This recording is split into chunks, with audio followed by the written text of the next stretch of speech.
Hi guys, very good morning to all of you. I'm here to answer a few questions I received from a few of you, and I'm very much happy that you all are taking this the first access introduction this VBA series so seriously, and you are practicing on it.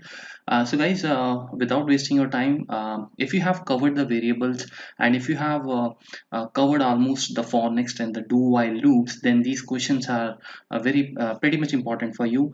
If you haven't watched, if you haven't even started yet, then I think first you go and cover the variable series, and then after you cover the record set and loop series, and then come back and see this video. So I'm here to answer three questions which I have received from you.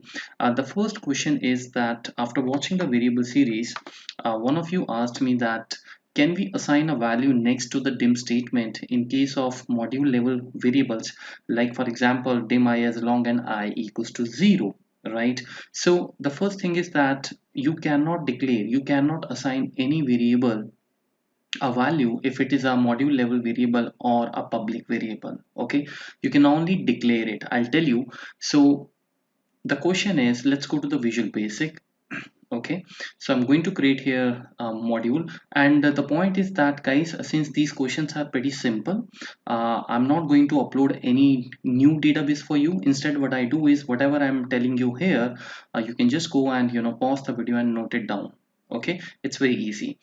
Okay, so in this module number 3, the question is that if you have seen the variable series, so let me just go and write here question number 1, for example. Now in the question number 1, the question comes that when we go and declare the module level variable, for example I go and declare here a dim var as long, and we try to fetch the information over here, like in the message box here, message box var, right? Now the question comes that uh, can we go and assign any value, for example 10 over here, and can this value be accessed by any of the macro? Like for example I have written here dim var as long and var equals to 10. Okay, so now the point is that if let me make another program here, which is, let's say, practice. So go and put the message box here also, which is message box var. Okay, and we do something like I declare one local variable, I assign the value as 10, and I say that m equals to var plus p, and finally I like to see in the message box the value of m, and we go and declare the m as well. Okay, so I'm going to declare them in one statement. Okay, alright, so you can declare this in one line as well. And just before I start, I like to go and increase the font of this. Let me make this 12. Okay, now you see we have declared this a module level variable, you know that, right?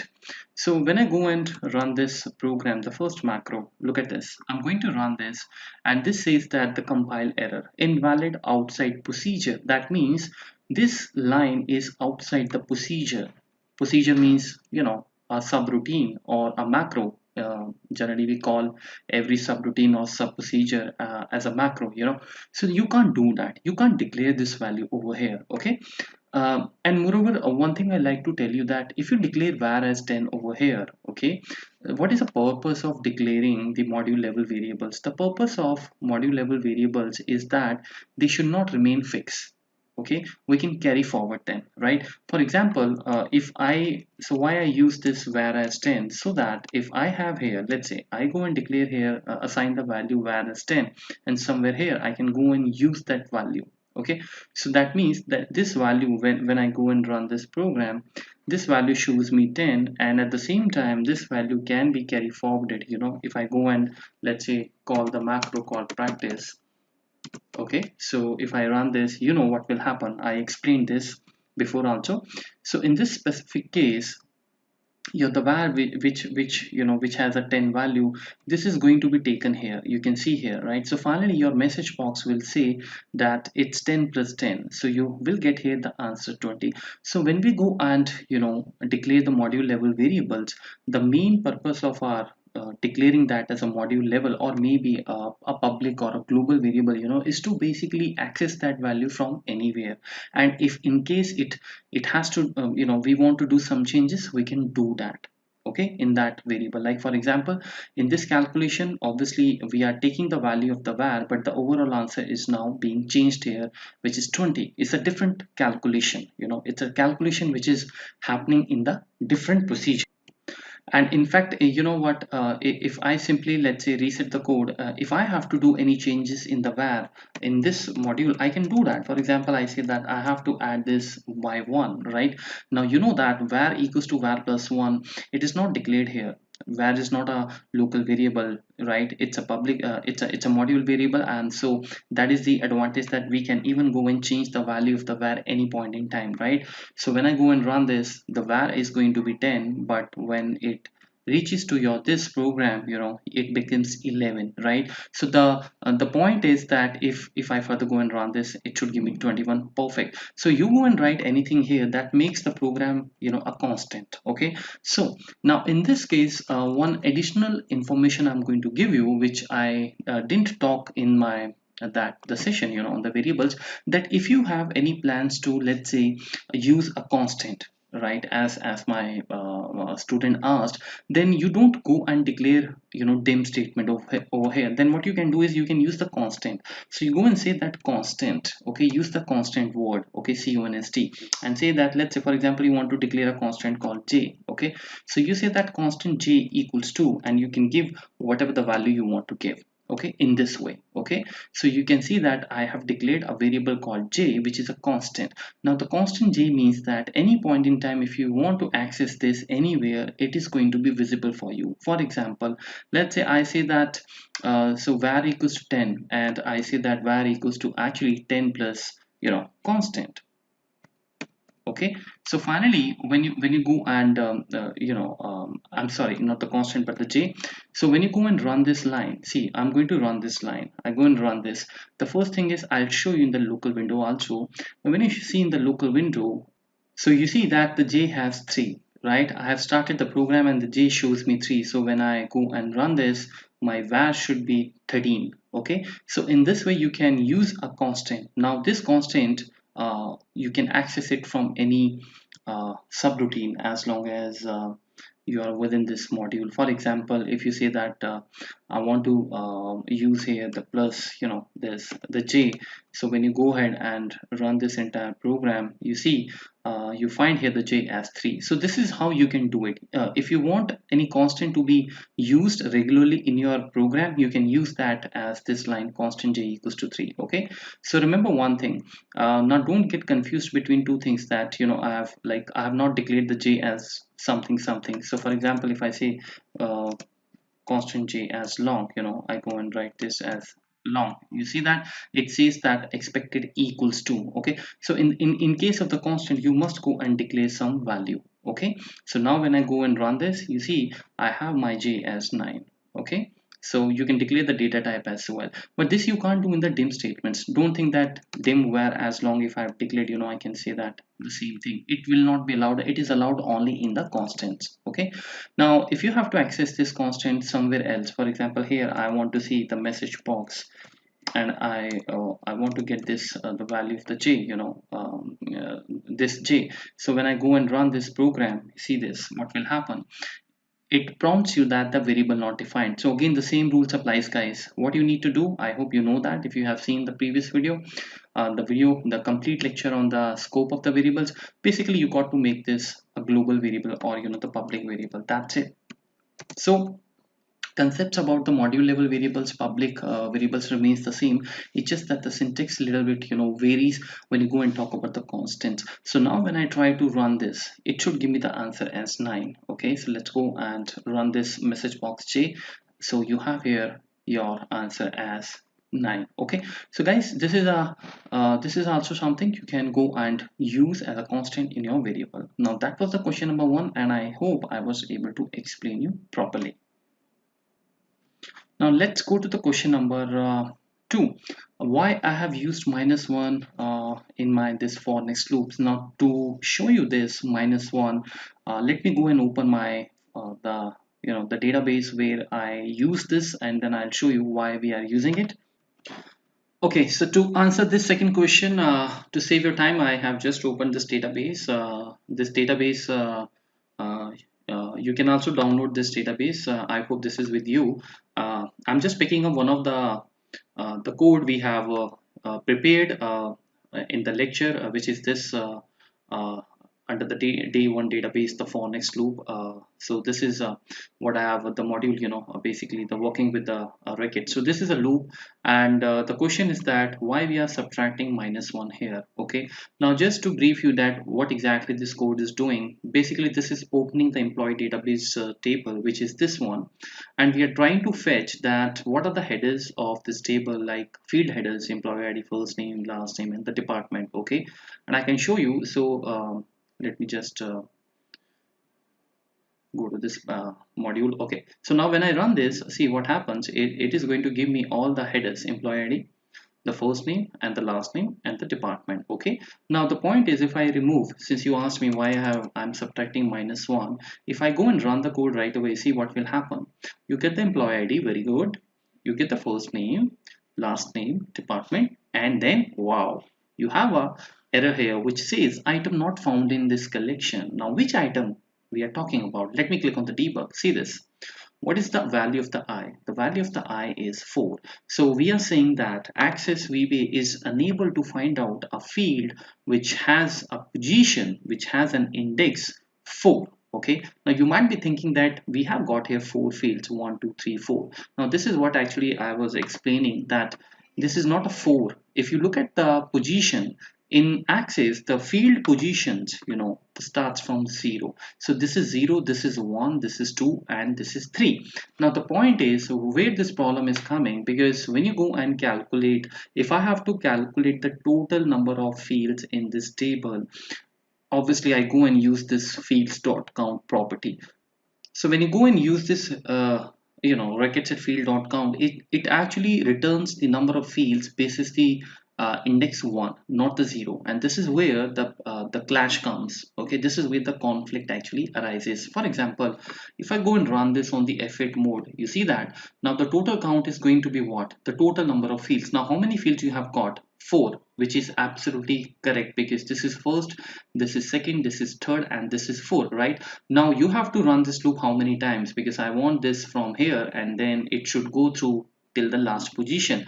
But when you put here total count and you start from 0. Now why I'm using here 0? Because the point is, when the I becomes 0 in this loop initially, see this, the index of this employee ID is going to be 0, right? So when we are talking about the dot count property, it never starts from 0. It gives you the result considering the first index as 1, but when you have to access the field names using this rst dot fields property, then the index always starts with 0, right? So that is the point. So now if I start from 0, that means overall you're telling that you got to go 0 to 4, which means 0, 1, 2, 3, 4. Okay, so ideally you're actually going to run this loop 5 times. Okay, because when the I is 0, you get the name of the name, which is employee ID, which makes sense. Then the I becomes 1, and so when you have a I as 1, you get the first name, right? And then the I becomes 2, you get the last name, and then when it becomes department, you have the I as 3. But the point is, after the department there is no other field. So when the I becomes 4, you have a problem here. Okay, so to balance this thing, to balance the field count with the indexing thing, what we did is we subtracted -1 from here, so that the index, so when I'm going to run this loop, it should give me not the answer as 4 but 3. Now this is balancing, because this is 0, this is 1, this is 2, and this is 3. You could have subtracted total count -1, I mean here as well, but then you shouldn't be subtracting -1 from here. So the choice is yours. Okay, so now when we go and run this in this way, you will not get the error. This is the answer to your second question, just to balance the things. Okay, now in the last question, if you see my assignment which I have given you guys, he says that there's some problem in the exercise 7. So I'm just reading out the question. The question is, I'm not opening the assignment. It's there if you want to practice on it. It has some very wonderful questions which will help you in understanding the movement. Uh, while you actually accessing the the tables using the record set. Run the loop which publishes the first name which is located on the fourth record, and then go down till the last name value. Okay, so no more first three records. Code should start from the fourth record. Now I'm going to take this question. We're going to use the employee database because I see here that we have got the first name here and also the last name. But first of all, please understand the question. The question says that we like to start from the fourth record of this database, of this table. I beg your pardon.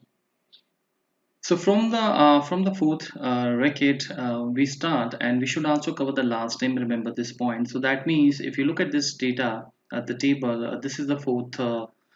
This is the name, and the code should work like test, and then it should give us the last name, and then Sudhakar, and then Bose, and then Jason, and then Geller, and so on. Or maybe you can run it in the different way. You can start from here, then go first here, and then here, and then here, and after completing this, then again go and start from the last name. So idea is to cover the first name and the last name both. Okay, but the important point here is not to run the loop and access the first name and the last name. That's okay. You I'm sure must have seen a lot of such codes in this series.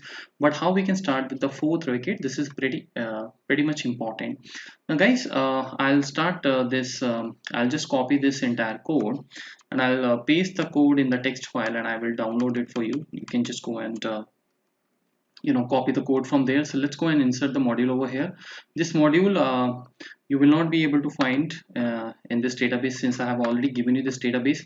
What I do is I copy this entire code in the text file. Okay, and then you can download that text file. I'll give it a name called your questions my answer. Okay, now in this entire thing, a couple of changes we will do. The first thing is that now you need to go down. You need to access the records, not the fields. So this field count should not come. You want to actually count how many times you want to run the loop. So you can use the record count. Okay. Now when you go and use the record count, I'll show you what happens when you go and use the record count. So first of all, let me quickly go and run this. Okay, now you see I'm going to run this, and this is going to come as 10. Okay, so we have the 10 records, which means that overall you can see here we got the 10 records. So far so good. Okay, now if I have to access the field values, not the field name, then what I do is, we have to go and change this. We don't need the field now. Okay, so what you need basically the first name. Okay, so you can go and say that in the record set, I simply go and write the first name, and I want the value. Okay, simple. And on the other side you want the last name as well, so just copy this and say you want the last name. Okay, so you can put the indexing also here, but you can also refer to the names. It's your choice. So once we have this message box coming, so let's say if I start from test, I want to go down. So after the loop finishes, let's make sure that we should go to the next record. Okay, this is how it is. Now how in this entire thing, what is important is that you have to skip this 1, 2, and 3. So what you can do is you can put the if condition here, that if the I value is greater than or equals to 4, only then we should go and get the message box. Otherwise we should not do anything. So this is how you can use the end if. Okay, so in this way, as you know, I will start from 0, and it is going to be continued till we don't get 10. So 0 to 10. So whenever the value of the I comes here and it gets incremented 0, 1, 2, 3, they all will go in the else part because you have put the condition here. Okay, so now let me go ahead and see if this is going to work or not. So let's go and run this code. So finally I got the total count as 10. Now we are supposed to run the code over here from, you can see, from 0 to what? From 0 to 10. Now 0 to 10 makes it what, guys? 0 to 10 basically makes it 11, because 0 is also going to be counted. So ideally you should not go and run this loop 11 times. It does not make any sense. Okay, so instead of that, what I can do, maybe I can go and try for this, let's say for I equals to 1 to 10. I think that way it will suit us. Let's go and check that. Okay, so finally now I'm saying that the record set, this loop, entire loop should go and run from 1 to 10. Okay, so the first value of the I is 1, you know that, which is greater than equals to 4, which is not. So it goes in the else, nothing happens. And finally again then it goes in the I. Now what is the value of the I? The value of the I is 2 now, right, which is again not greater than 4. So again you go in the else and then 3, and then the the next time when the value of the I is 4, we should go in the then area. And now I'm going to fetch the information. Now which information you're going to get, this is pretty important. So let me go and run this. You see that I got here Rima, which does not make any sense. You got the last name as Sehgal, right? Now why your code is actually on this particular area, why it is on the last record. Now if you have seen the entire loop series, then I don't have to explain this, but since this question is an attempt to answer your queries, to clear your doubts, even if you haven't seen the entire video, the entire series, let me tell you. So basically what happens when you are going to access this the table, make sure that the first thing which we should do is we should go on the first record, obviously, right? So we should go and say move first, because you never know, when you go and run this, where your cursor is going to be, where is your pointer to be. So let's make that sure that it should be on the first record. Now I'm gonna hit F8 again. Let's go and now this time check that. So first the I is 1, 2, and then 3, and now this time it should be 4, and now there we go. So now let's go and see what we have got in here. Now the first thing is that here again we have got this Rima and this is the Sehgal. Again the problem is coming. Now guys, one thing, whenever you want to access the database, the table, okay, if you want to access the table in a proper manner from the top record to the last record, so basically what I'm trying to say is, if you want to access this entire record, the way they have been entered here, like from Robin, test1, Leo, test, Sudhakar, Jason, you got to make sure that when you open the database, it should not open on the independent mode. Okay, I mean there are some specific modes which you have to use, the types. Okay, so here we are going to use db open dataset. Okay, now db open dataset, this is the type of record set, this is the type which we provide to the record set, which means the employee database. And what it does, it basically allows you to access the records the way they have been entered in the table. Now when you go and run this entire thing, I have explained this in the loops section also. Okay, so I'm just going to I'm just repeating that stuff. Now you see that when I open the db open dataset, now the first thing first, when you go and open the table as db open dataset, this total count is going to give you 1. Right, so a lot of things are happening. Now this also was explained by me. Basically db open dataset, what it does, it, when you go and access the table data, it makes sure that the entries which you have in the table, the same way you start seeing that if you're trying to retrieve them in a message box or in whatever form. So my objective here is to start from Robin and then test1 and Leo. As you saw that it was picking up some random record which was Rima, okay, which is wrong. So that's why according to the question, okay, because if I will start from the first record Robin, only then I will be able to know that where is my fourth record, which is the test one. Okay, but while doing so, the problem comes that the record set record count doesn't work like that. Okay, now this syntax, if you go and remove this db open dataset, for example, if I go and reset this, if you do not have any type defined to your database, what happens, the total count works perfect. It gives you the 10 which you need, because I have got here 10 records. But when you go and open this, but this I mean, if you don't give the data type, the type of the the view you want, then this creates a problem. It picks up the randomly any record, as we saw. Okay, so I definitely have to give this data type called, I press control space bar and I just go and write db, and then I go and write op, so db open dynamic dataset forward snapshot. These are the 4 ones which we generally use, but the most used one is the dataset. Okay, so we go and use this. Is all for the movement ones. Okay, you'll find all this in the coming chapters, in the coming series as well. So I go and make this as open dataset. When I go and make this as an open dataset, the total count is not going to work, and this is very weird. So in order to make it work, what you can do is, so basically when you go and use the DB open set, you got to make sure, in order to count how many records we have, the first thing first, we make sure that we should go in the last record. Okay, once the cursor, the pointer moves to the last record, and then you go and start counting the total number of the records, you find the answer here. Now look at this.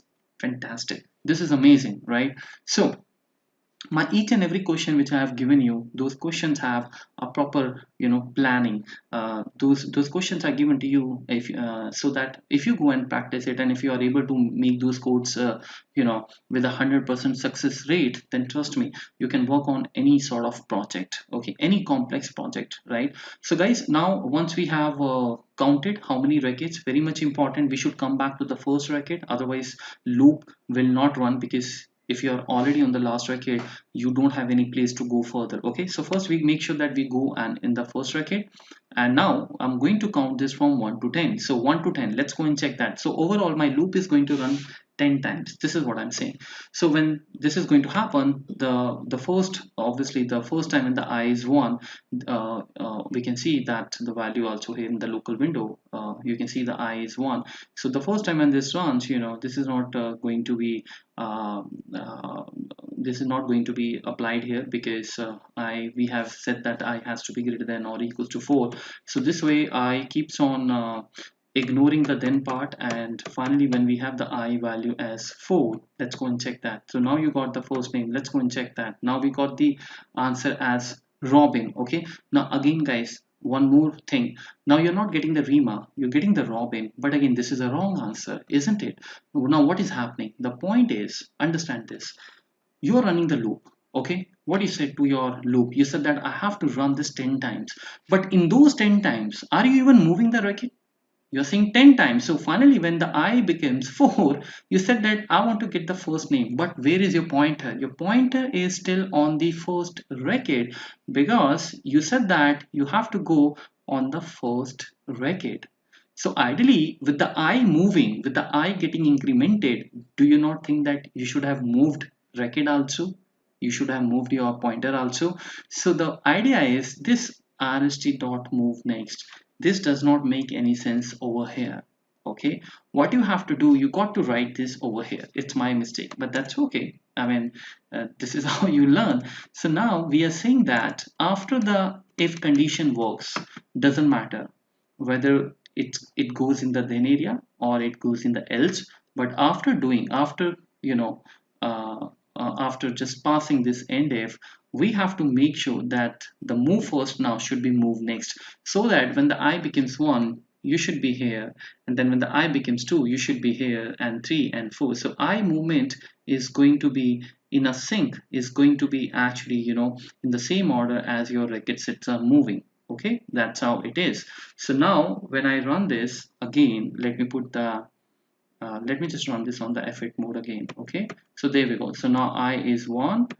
You see that now we are moving. This means that in the memory, now VBA will take the first, will jump from Robin to the test 1, because this move first, this has taken me to the Robin Singh analytics, the first record, but now this will take me to the from Robin to the test 1, I mean the second record. Okay, all right, now next, now I is 2, which is still not greater than 4. Again you go in the else. Now this is again going to take me to the next record. So finally now here when we have the I as 4, we should be able to see our first name as test, isn't it? Let's go and run this, and fantastic. Now you can see here I got my test here, and the same way I want to access the last name of that record, which is again a test. That's perfectly fine. Let's move to the next. Now I is always going to be greater than 4. You know that because we have covered 1 2 3, we have bypassed those 1 2 3. So I will always be now greater than 4. So every time we will go in the then mode, and through the record set movement we will go and check all these names. So now we have the Sudhakar, now we have the Bose, and then same way we have now Jason, and then Gaylor, and then so on. So this process keeps on running, and if I just go and press F5, you find here Ajay, and then Pamar, and then Mandy, and then Junior, and then Rima, and then Sagar, and finally the code finishes. Fantastic, right? So if you just quickly go and run this now, for example, if I ask you that I just want the record to start from, let's say, 7th position, so you just need to go and say here greater than equals to 7. Okay, so when I go and run this, this becomes test, and this becomes test, this becomes Ajay, and then Parmar, right? I mean this way, right? So you have your Rima and cycle, right guys? Makes sense. Now a couple of things I like to again tell you. We have opened the we have used the cursor type as db open dataset. Again, I'm repeating because db open dataset, what it does, it gives you, it allows you to access the records, in a proper sequence, in a manner how they are basically placed in your the table. Okay, so if you don't declare it, then what happens, the data can start from anywhere. Okay, so for example, if I go and delete this and you run the command, you find here something different. Okay, and also one thing, when you go and use the open data set, in order to count how many total records you have to use this, first of all, the move last position, right? I explained this in my other videos also, but I'm just kind of making it sure that if you're directly watching this and you haven't complete the loop series, it should make a sense to you. You shouldn't find anything difficult over here. Okay, so once I have counted here, obviously because of this move last, I will be here in this Rima cycle. So to run the loop again, to start from Robin, I want to make sure that I should be on the first record. This is how it is. Okay, so this is how we have basically created this entire stuff. Now, please don't get confused between this code and the previous code where we used the -1.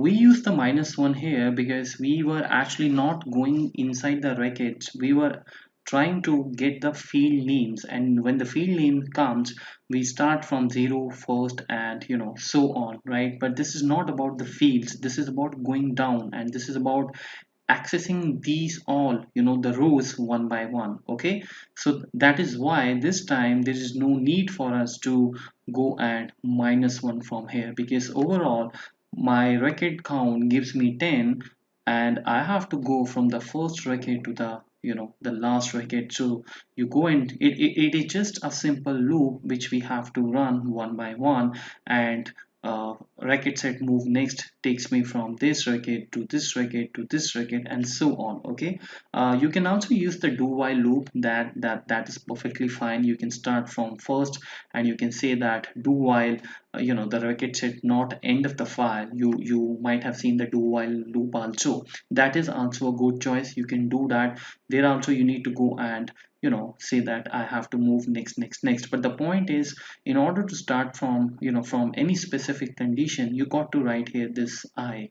Okay, so whether you write the do while or you write the for next loop, one important thing is that this condition must come if you have to do this kind of a the question, if you have to start from specific record. Okay, so what I do is I'll create a notepad for you, your question my answer, by the name of this text file. You can go and download it.